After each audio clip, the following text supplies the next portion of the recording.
Hi guys, and thanks for stopping on the Pizza Garage. As I go through this Camaro restoration project, I'm going to try and make some smaller videos that'll help you on your restoration project or whatever project you're working on. Now, the phase I'm at right now is I have a lot of sheet metal I have to replace. And when you replace a lot of sheet metal, that means you have to cut a lot of spot welds. Now, depending on where your spot welds are, and depending on the level of restoration you're doing, you may want to preserve the material around the spot weld so when you put the new part in, it looks like an original spot weld like it came from the factory. Of course, if it's an out-of-the-way spot weld in the back of a trunk where no one's going to see, you can always cut it out and just weld it up. But I'm going to show you the three methods, basic ways to cut spot welds, how to cut the panel off or how to slice the panel so that you don't damage the one you want to save, and then what you want to do to prepare for the future so when you're putting the next panel on, how you're going to hold these panels together so that when you go to spot weld that everything's going to be held nice and straight and you can repair it and it'll look like just like it came from the factory. Let's get started with talking about just spot welds. Now I'm working inside of the fender well here, and I need to replace this inner fender well. You can see how it's all rotten out. I'll get to the rocker panels later, but I'm going to replace this inner fender weld.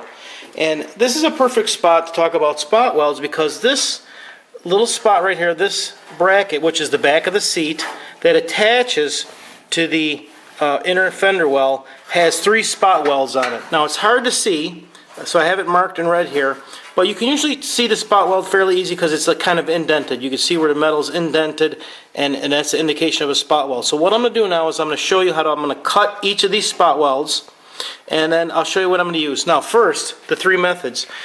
You could drill it out. You can just simply take a drill, put a drill bit in your drill and drill out the spot weld.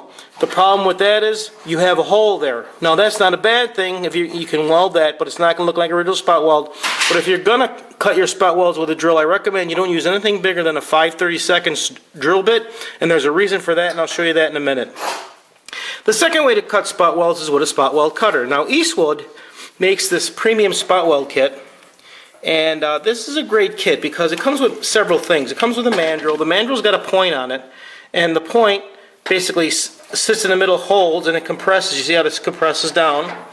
And it comes with a bunch of cutters, and these cutters are in the shape or round like a spot weld. It's like a mini end mill, and this will go in, and as you come in here, it'll cut the spot weld, and these are very sharp. If you buy a cheap spot weld cutter, you're going to cut maybe 5 or 6 spot welds, and it's going to get dull because spot weld material is very, very hard, and it will dull the material very fast. The third method is just to take your plasma cutter, put your plasma cutter on it, and just blow right through the spot weld. Those are the basic 3 methods you can use to cut spot welds. Now let me go through each one and show you how the result is. Now the first method will be just drilling. I'm going to take a 5/32 drill bit. I'm going to put it right in the middle of this spot weld just like this. And it's tough to get straight, but I'm going to get it started.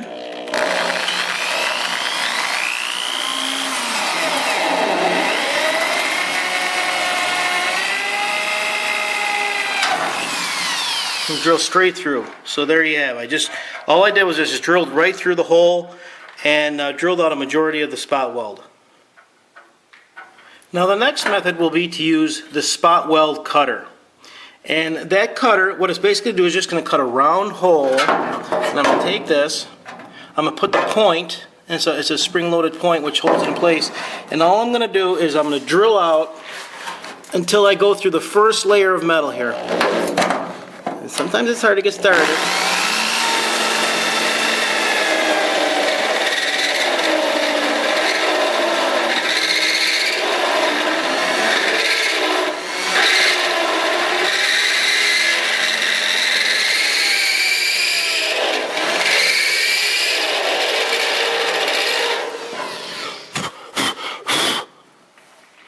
And that pretty much is through the first layer of metal. You can see it just cuts a round hole around the spot weld, so it releases the upper piece of metal.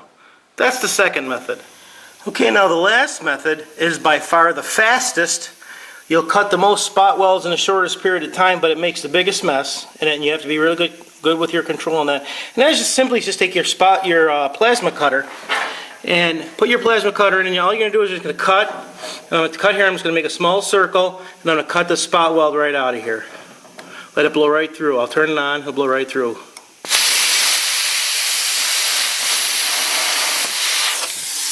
There we go. That's really quick. Now let's take a look at these 3 spot welds. Hold on. Put that down.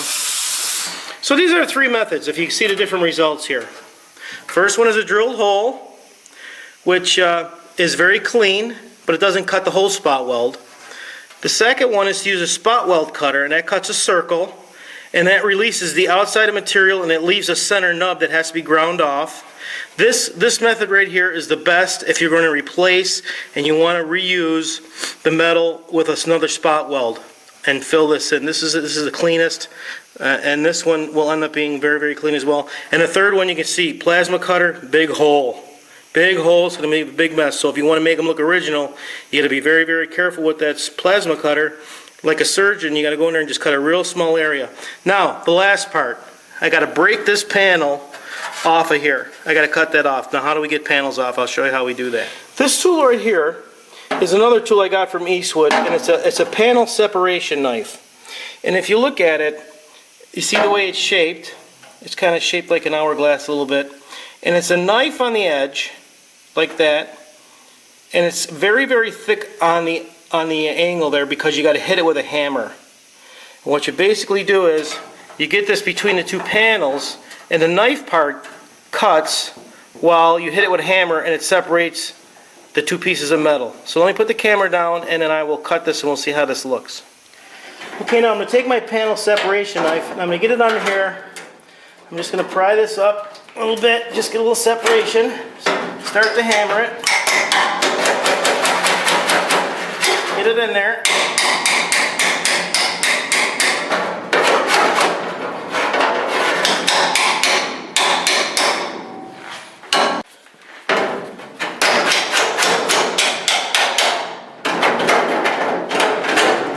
There we go. Okay, now I have this completely broken away. Now, I'll pull this out of the way a little bit and I'll show you. Let me put these tools down. Now let's take a look at what each one of these spot weld cuts looks like. The first spot weld cut with a drill. All it leaves is a hole. The plasma cutter, another hole. And you can see the one with the spot weld cutter leaves a round hole. But what about the other side? Now I'm getting rid of this piece of metal. This is going away. But you can see here's the spot weld cutter. It left a round piece of metal where the cutter cut around in a circle. The plasma cutter blew straight through. And the drill, although it was a smaller hole, it left more of the spot weld intact. So a lot of the metal ripped because of that. So drilling a hole leaves metal from the spot weld that ends up ripping. That's one of the drawbacks of drilling a hole. But now let's talk about why that 5/32 hole is important. Now, when you go to replace the metal, let's pretend that I have this new panel in place. But let's pretend that I had a really long piece of metal here, a big area, that I have to hold in place in order to weld it.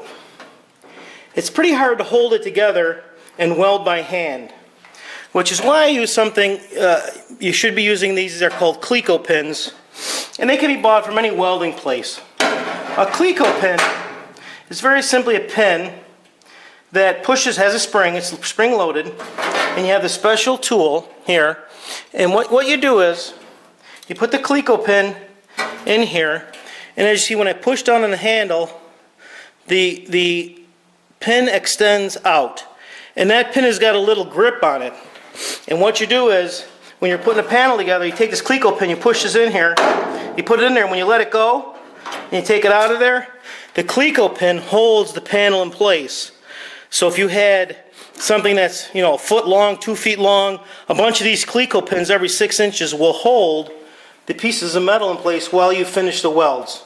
So the last stage in repairing and welding in your new panel is to hold it in place, put a Cleco pin in there, put them all up and down every 6 inches. It'll hold it nice and straight. Then you can go along with your welder and touch up all of your spot welds. Weld it right back in place.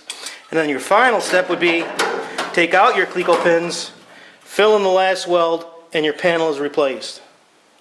So that is how you cut and remove spot welds and slice the panels apart. Now, when you're working on your project or doing the spot welds on your vehicle, on the panels you're replacing, figure out what you want it to look like when you're done. Do you want a nice clean hole? Cut it with a spot weld cutter? Can you just plasma cut them all out? Just get the panel out of there and weld it up, and then weld it smooth and grind it. Each one of those methods works perfect. I've done them all millions of times and they all work just fine. The key is to cut the spot weld, cut as much as you can out so you don't have to pry apart the panels and bend them too much. And then when you put them back together, hold them with Cleco pins, keep the alignment nice and straight, and then go one at a time, every couple feet, put some welds in, take out your Cleco pins, fill in the welds, and your panel will be replaced. I really appreciate you watching. I hope you learned something. Thanks for stopping by Pete's Garage.